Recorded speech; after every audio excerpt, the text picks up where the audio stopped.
Hello दोस्तों, राजा GS research centre में आपका स्वागत है। तो दोस्तों, आज हम बात करने वाले हैं 67वीं बीपीएससी पीटी। तो दोस्तों, जैसा कि मैंने आप लोगों को बताया था कि 67वीं बीपीएससी पीटी के लिए मैं एक सुपर फास्ट कोर्स लेके आ रहा हूँ। क्या लेके आ रहा हूँ दोस्तों? तो सुपर फास्ट कोर्स लेके आ रहा हूँ, वो भी दोस्तों बिल्कुल फ्री में, एक भी रुपया आपका नहीं लग रहा है दोस्तों। तो आज मेरा भारतीय इतिहास का प्रथम दिन होगा जी। बिहार पब्लिक सर्विस कमीशन के लिए आज मेरा भारतीय इतिहास का प्रथम दिन होगा, जिसमें दोस्तों मैं टॉपिक मेरा रहेगा प्राग इतिहास काल के मुख्य बिंदु में रहेगा हड़प्पा काल के महानगर की विशेषता, वैदिक संस्कृति के मुख्य बिंदु। तो दोस्तों, आज हम दो टॉपिक को पढ़ेंगे, हड़प्पा काल के महानगर की विशेषता और वैदिक संस्कृति के मुख्य बिंदु। तो दोस्तों, यहाँ से तो एक प्रश्न आना तय है, अधिकतम दो, मिनिमम एक प्रश्न आना तय है। तो दोस्तों चलिए अब चलते हैं टॉपिक पर। प्राग इतिहास काल मेरा टॉपिक है। चलिए दोस्तों, आप लोग अच्छे से सुनेंगे दोस्तों, और ये मेरा सुपर फास्ट कोर्स है, इसीलिए दोस्तों इसमें मैं आपको ज़्यादा समझाने की तो बात नहीं करूँगा दोस्तों, लेकिन फिर भी प्रयास करूँगा कि थोड़ा थोड़ा समझाते आगे बढ़े, कि आप लोगों को किसी भी प्रकार का कोई दिक्कत नहीं है।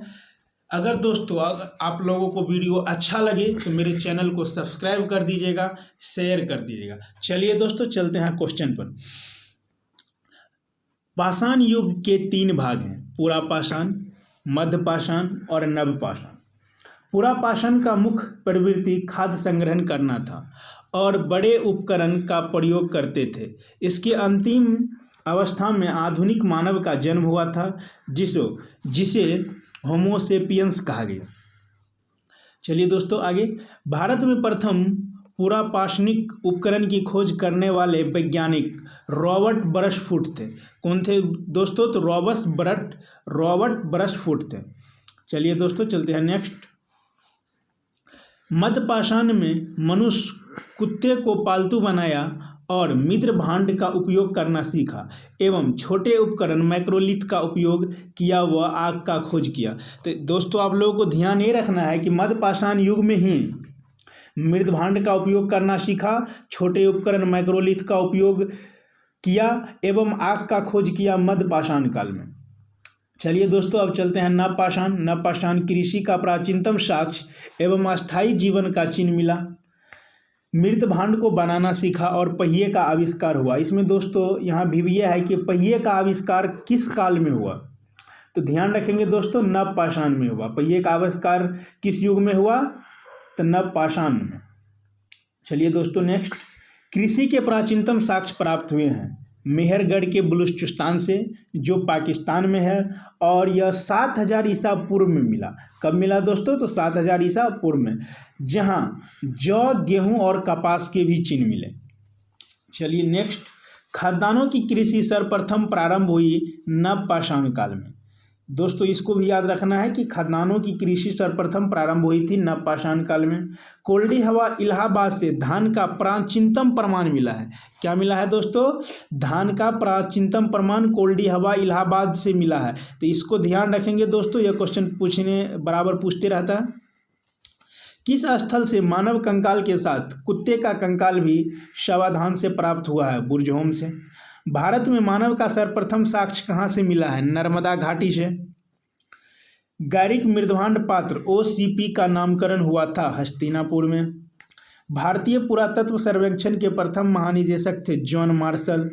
भारतीय पुरातत्व सर्वेक्षण का एक संलग्न संगठन है संस्कृति मंत्रालय के अंतर्गत।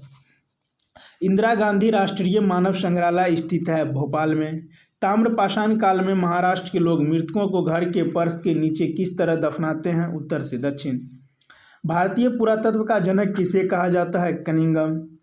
ताम्र पाषाण काल में महाराष्ट्र के लोग मृतकों को घर के फर्श के नीचे किस तरह रखकर दफनाते थे? तो उत्तर से दक्षिण। भारतीय पुरातत्व का जनक किसे कहा जाता है? अलेक्जेंडर कनिंघम को। किस भूगर्भ वैज्ञानिक एवं पुरातत्वविद को भारतीय प्राग इतिहास के रूप में जाना जाता है? रॉबर्ट ब्रशफुट को। बृहद पाषाण या मेगालिथ स्मारकों की पहचान की गई है। चलिए दोस्तों चलते हैं नेक्स्ट पेज कि बृहद पाषाण में मेगालिथ स्मारकों की पहचान की गई है मृतक को दफनाने के स्थान के रूप में। मृतक को दफनाने के स्थान के रूप में।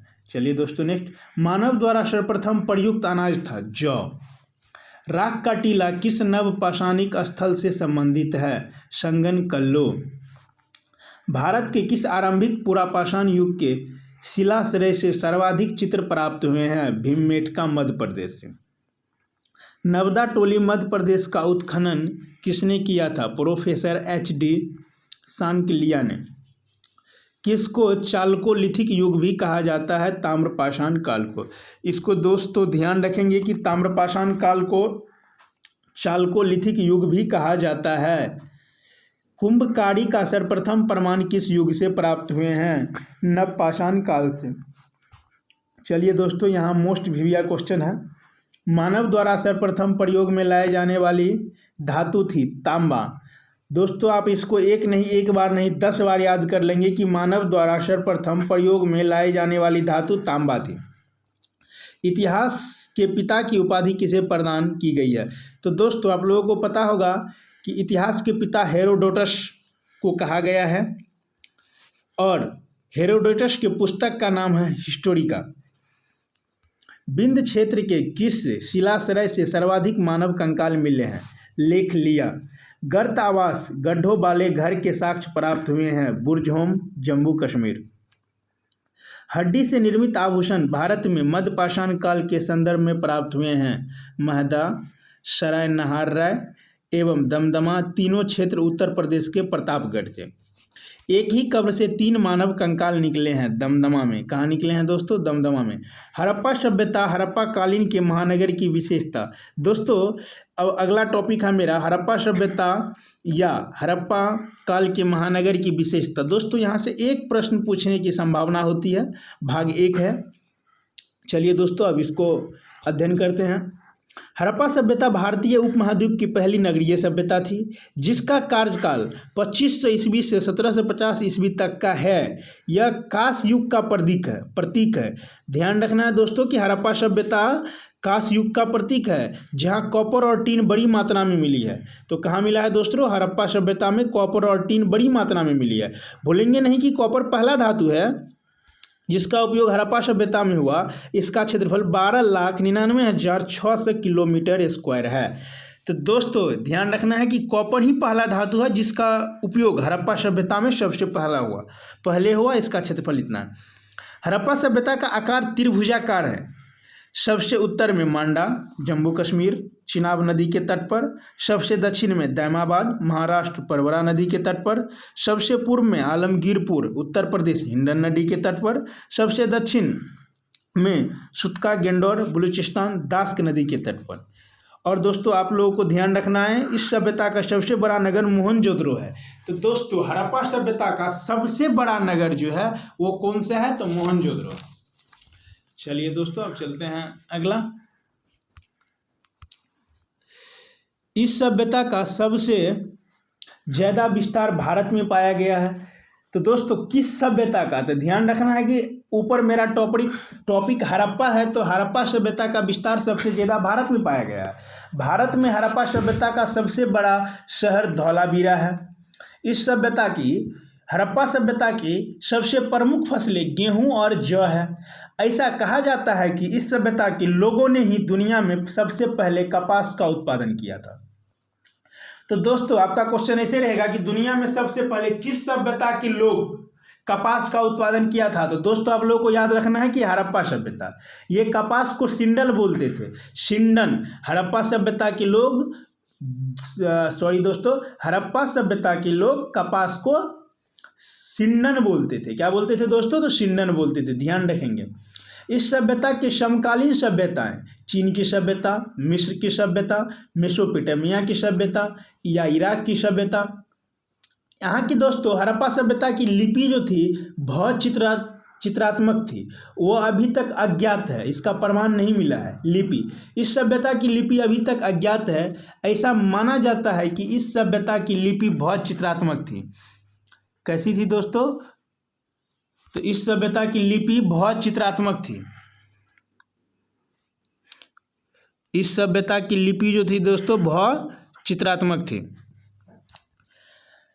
तो लिपि, इस सभ्यता की लिपि अभी तक अज्ञात है। ऐसा माना जाता है कि सभ्यता की लिपि बहुत चित्रात्मक थी।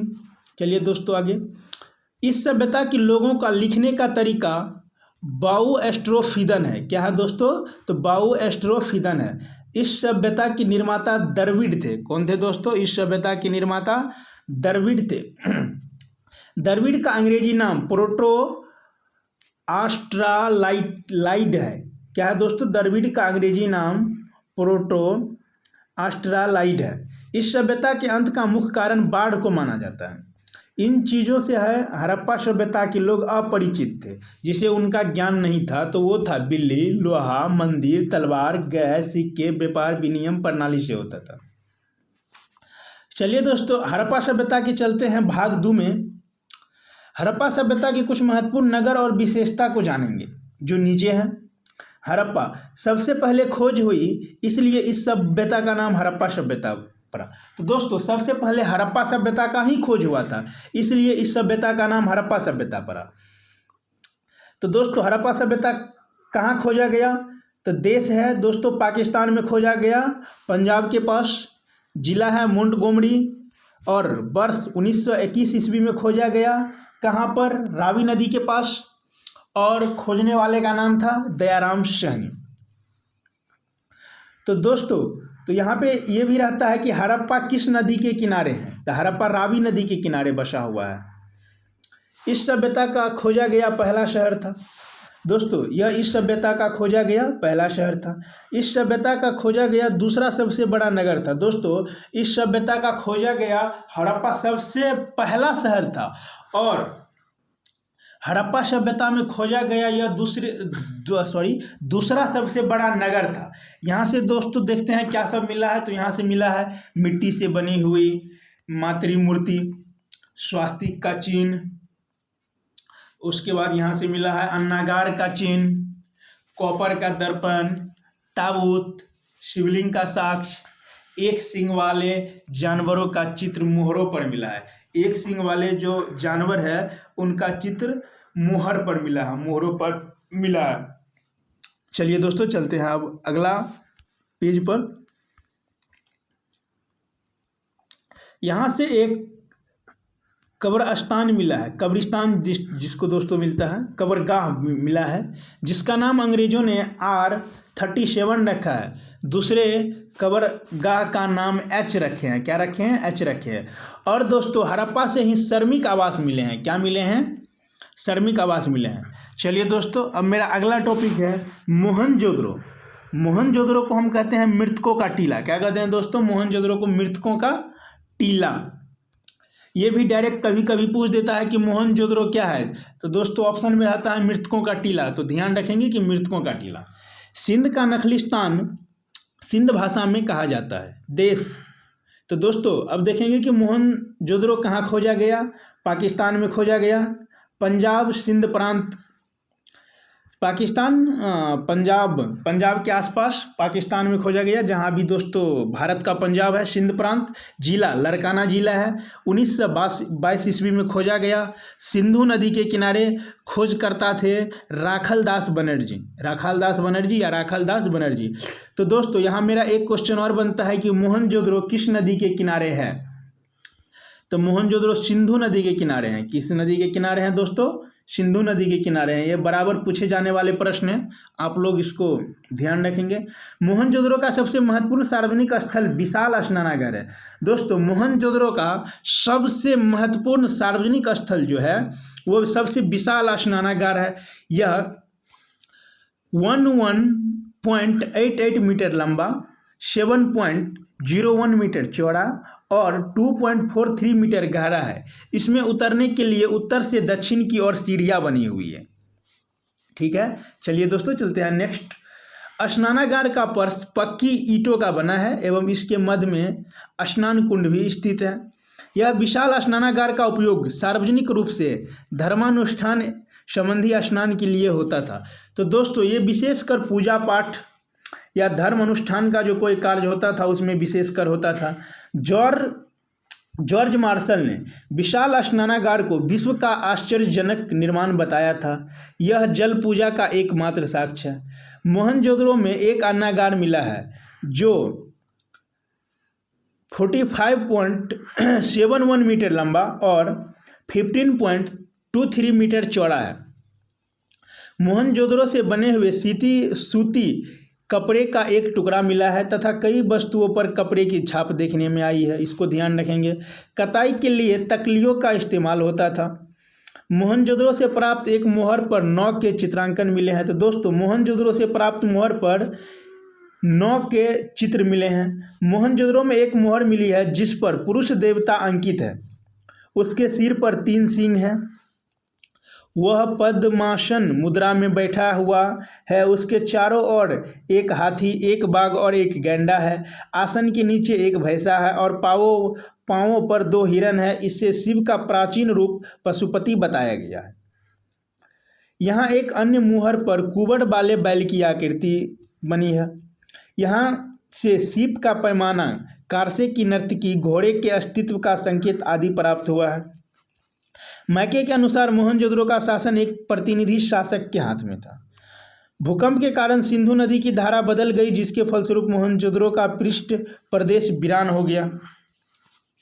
हड़प्पा और मोहनजोदड़ो को सिंधु सभ्यता की राजधानी माना जाता है। इसको दोस्तों ध्यान रखना है कि हड़प्पा और मोहनजोदड़ो को सिंधु सभ्यता की राजधानी माना जाता है। पशुपति महादेव इस देवता को मुख्य देवता है। दोस्तों पशुपति और महादेव इस सभ्यता के मुख्य देवता थे। इन्हें आदि शिव के नाम से भी जाना जाता था। अन्नागार यह इस सभ्यता की सबसे बड़ी इमारत थी। दोस्तों तो बता दें कि मोहनजोदड़ो में अन्नागार जो था दोस्तों यह इस सभ्यता की सबसे बड़ी इमारत थी। तो दोस्तों डायरेक्ट यहाँ से क्वेश्चन पूछ जाता है कि अन्नागार सबसे बड़ी इमारत किस सभ्यता से है। तो ध्यान रखना है दोस्तों कि मोहनजोदड़ो।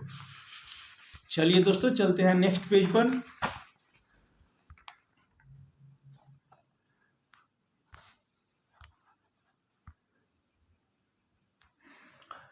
कांस्य धातु की नर्तकी की मूर्ति साक्ष्य यहीं से मिले हैं। तो दोस्तों मोहनजोदड़ो से कांस्य धातु की नर्तकी की मूर्ति साक्ष्य मिले हैं। सूती कपड़ा का टुकड़ा मिला है मोहनजोदड़ो से। चलिए दोस्तों अब मेरा अगला टॉपिक है चनहुद्रो। क्या है दोस्तों? चनहुद्रो। तो देखते हैं चनहुद्रो पाकिस्तान सिंध प्रांत में खोजा गया। 1931 ईस्वी में खोजा गया सिंधु नदी के किनारे। इसके खोजकर्ता थे गोपाल मजूमदार। कौन थे दोस्तों? गोपाल मजूमदार। तो दोस्तों यहां पर मेरा एक क्वेश्चन और भी बनता है। सिंधु नदी, यहाँ देखिए दोस्तों, देश पाकिस्तान है, सिंध प्रांत वर्ष 1931 में खोजा गया सिंधु नदी। खोजकर्ता गोपाल मजूमदार। चनहुद्रो सिंधु नदी के किनारे। चनहुद्रो में सैंधव संस्कृति के बाद झुकर और औगर संस्कृति विकसित हुई। यहाँ मनके बनाने के कारखाना, लिपस्टिक, काजल, पाउडर, मुस्तरा, एक ईंट पर बिल्ली का पीछा करते हुए कुत्ते के पैर के निशान, गुड़िया बनाने का कारखाना आदि प्राप्त हुए हैं। दोस्तों इसमें याद रखना है कि चनहुद्रो से लिपस्टिक, बिल्ली का पीछा करते हुए कुत्ते के पैरों का निशान, गुड़िया बनाने की कारखाना, काजल, पाउडर, ये दोस्तों कहाँ से मिला है? तो चनहुद्रो से मिला है। इसको दोस्तों ध्यान में रखेंगे। यह एकमात्र ऐसा शहर है जो दुर्गीकृत नहीं है। तो दोस्तों चनहुद्रो एकमात्र ऐसा शहर है जो दुर्गीकृत नहीं है। अब चलिए दोस्तों मेरा अगला टॉपिक है लोथल बंदरगाह। क्या है दोस्तों? मेरा अगला टॉपिक है लोथल बंदरगाह। एक मिनट दोस्तों, मेरा थोड़ा देखिए अथी चेंज हो गया है। लोथल बंदरगाह, आगे कालीबंगा, हाँ वही है, यही है। हाँ लोथल बंदरगाह क्या है दोस्तों? चलिए दोस्तों अब देखते हैं लोथल बंदरगाह। तो भारत देश में है। गुजरात प्रांत दोस्तों गुजरात है। जिला अहमदाबाद। वर्ष 1957-58 में खोजा गया, भोगवा नदी के किनारे। और दोस्तों खोजकर्ता का नाम था रंगनाथ राव। क्या नाम था? खोजकर्ता का नाम था रंगनाथ राव। तो दोस्तों यहाँ एक और क्वेश्चन आता है, लोथल किस नदी के किनारे बसा हुआ है? तो भोगवा नदी के किनारे। और दोस्तों लोथल, इसे लघु हड़प्पा या लघु मोहनजोदड़ो भी कहा जाता है। तो दोस्तों लोथल को ध्यान रखेंगे कि लघु हड़प्पा या लघु मोहनजोदड़ो भी कहा जाता है। यह हड़प्पा कालीन बंदरगाह था। लोथल क्या था? हड़प्पा कालीन बंदरगाह नगर था। लोथल में चावल उगाने के अवशेष 1800 ईसा पूर्व में पाए गए हैं। लोथल में अन्न पीसने की चक्की, युगल, सावधान के साक्ष्य, फारस की मोहरे, नौ के साक्ष्य, अग्निवेदी के प्रमाण, हाथी दांत का पैमाना आदि भी प्राप्त हुए हैं। चलिए दोस्तों चलते हैं नेक्स्ट, माप तौल से परिचित होने का साक्ष्य। तो दोस्तों लोथल से ही माप तौल के परिचित होने का साक्ष्य मिला है। लोथल में एक चित्रित मृतभांड मिला है जो पंचतंत्र की कहानी चलाक लोमड़ी की याद दिलाता है। चलिए दोस्तों अब मेरा अगला टॉपिक होगा कालीबंगा। क्या होगा दोस्तों? कालीबंगा। तो दोस्तों कालीबंगा देश भारत राजस्थान, किस राज्य में? तो राजस्थान में। कालीबंगा दोस्तों भारत देश के राजस्थान में, जिला हनुमानगढ़। वर्ष 1953 में खोजा गया। नदी घग्गर नदी के किनारे। खोजकर्ता थे दोस्तों कालीबंगा के बीके थापर और बृजबासी लाल। तो कालीबंगा किस नदी के किनारे बसा हुआ है? घग्गर नदी के किनारे। तो दोस्तों कालीबंगा से जुटे हुए खेत के साक्ष्य प्राप्त हुए हैं। इसमें सबसे दोस्तों मोस्ट भिविया क्वेश्चन है कि कालीबंगा से जुटे हुए खेत के साक्ष्य प्राप्त हुए हैं। इसको आप लोग 3-4 बार पढ़ लेंगे। यहाँ पर जल निकास प्रणाली का अभाव मिला है। कालीबंगा में दोस्तों जल प्रणाली, जल जो निकालते हैं उसकी प्रणाली का अभाव मिला है। यहाँ युगल सावधान का प्रमाण मिला है। यहाँ के मकानों में एक पल्ले वाला दरवाजा लगा है। तो दोस्तों कालीबंगा के समय में यहाँ से जो प्रमाण मिला है, एक घर में मकानों में एक पल्ले वाला दरवाजा ही लगा है। कालीबंगा में अलकृत ईंटों एवं अग्निकुंड भी प्राप्त हुए हैं। चलिए दोस्तों अब मेरा अगला टॉपिक होगा धौलावीरा। धौलावीरा एकमात्र नगर जो 3 भागों में बटा हुआ है। दोस्तों धौलावीरा ही एकमात्र ऐसा नगर है जो 3 भागों में बटा हुआ है। ठीक है। हाल ही में यूनेस्को के विश्व विरासत सूची में शामिल किया गया है। तो दोस्तों धौलावीरा को हाल ही में विश्व विरासत सूची में शामिल किया गया है। चलिए दोस्तों देखते हैं धौलावीरा को किसने खोजा और कहाँ मिला। दोस्तों यह भारत देश गुजरात में मिला। भारत गुजरात में मिला। वर्ष 1985-90 में खोजा गया। और दोस्तों खोजने वाले का नाम था RS बिष्ट इसको खोजा। यहाँ से हड़प्पा संस्कृति के उत्थान और पतन के साक्ष्य साथ साथ मिला है। दोस्तों यहाँ से हड़प्पा संस्कृति के उत्थान और पतन के साक्ष्य दोस्तों हड़प्पा धौलावीरा में मिला है कि हड़प्पा जो उदय हुआ और उसका जो अंत हुआ, दोनों का साक्ष्य एक ही यहीं से मिला है, एक ही साथ। चलिए दोस्तों अब मेरा अगला टॉपिक होगा वैदिक संस्कृति। क्या होगा दोस्तों? वैदिक संस्कृति। जैसा कि मैंने आपको बताया था कि हम पढ़ाएंगे अभी हड़प्पा काल के महानगर की विशेषता या हड़प्पा सभ्यता के बाद मेरा एक टॉपिक होगा वैदिक संस्कृति। तो चलिए दोस्तों अब चलते हैं वैदिक संस्कृति, देखते हैं वैदिक संस्कृति में क्या है। वैदिक संस्कृति के भारत में संस्थापक थे, इसका अर्थ है आर्य। वैदिक संस्कृति के भारत में संस्थापक थे आर्य।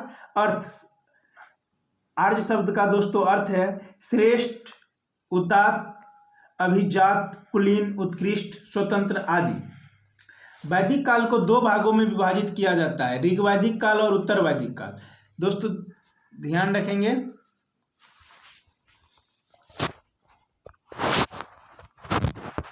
एक मिनट दोस्तों, आप लोग 1 मिनट रुक जाएंगे दोस्तों।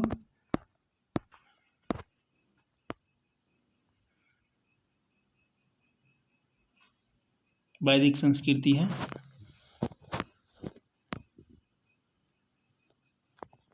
ये नहीं है।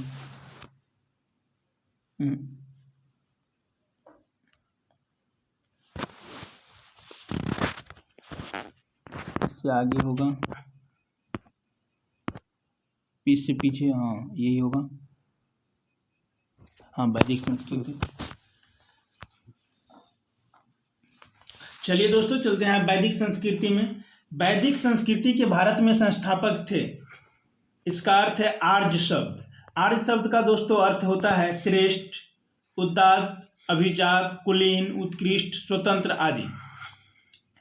वैदिक काल को दो भागों में विभाजित किया जाता है, ऋग वैदिक काल एवं उत्तर वैदिक काल।